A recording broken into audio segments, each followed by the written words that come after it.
જન્મ જયંતિ નિમિત્તે વિવિધ કાર્યક્રમોનું આયોજન કરવામાં આવ્યું હતું।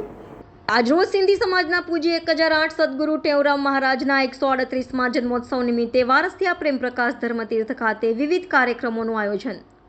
આયોજન દરમિયાન વિવિધ આયોજન અંતર્ગત ચિત્ર સ્પર્ધા 1200 થી 1500 બાળકોએ ભાગ લીધો। સમાજના ધર્મગુરુઓ અગ્રણીઓ હાજર।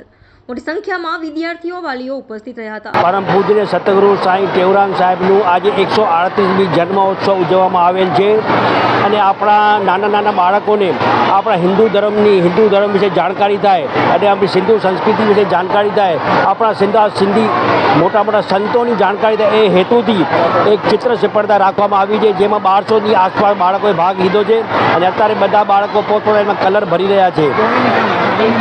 એમાં બહુ ઉત્સાહથી બાળકો કામ કરી રહ્યા છે અને ગયા વર્ષ કરતાં આ વર્ષે બાળકો ડબલ અહીંયા આવ્યા છે।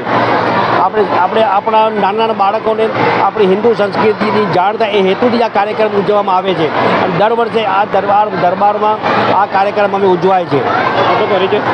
મારું મુરલી ભોજવાની। જય ઝૂલેલાલ। જય ઝૂલેલાલ। સતનામ સાખી।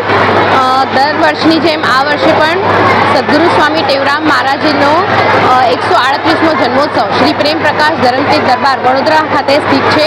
એમાં શ્રી ટેવરામ ડ્રોઈંગ કલર કોમ્પિટિશનનું આયોજન કરવામાં આવ્યું છે, જેમાં લગભગ 1200 વિદ્યાર્થીઓએ 1200 બાળકોએ ભાગ લીધો છે અને ઉત્સાહપૂર્વક ગુરુજીની પ્રતિમામાં કલર કોમ્પિટિશનનું આયોજન છે, જેમાં પ્રતિમામાં બાળકો કલરિંગ અને ડેકોરેશન કરી રહ્યા છે। કોમ્પિટિશનના અંતે દરેક બાળકને એક ગિફ્ટ પણ આપવામાં આવશે અને કેટેગરી પ્રમાણે 20 પ્રાઇઝીસનું પણ આયોજન કરવામાં આવ્યું છે। તો બાળકો ઉત્સાહપૂર્વક સદગુરુ સ્વામી ટેવરામ મહારાજનો જે જન્મોત્સવ છે એ ઉજવી રહ્યા છે। લગભગ 1200 બાળકોએ અહીંયા પાર્ટિસિપેટ કર્યું છે। હું એકતા અમરનાની જીતુ હિરાનીની ટીમ તરફ।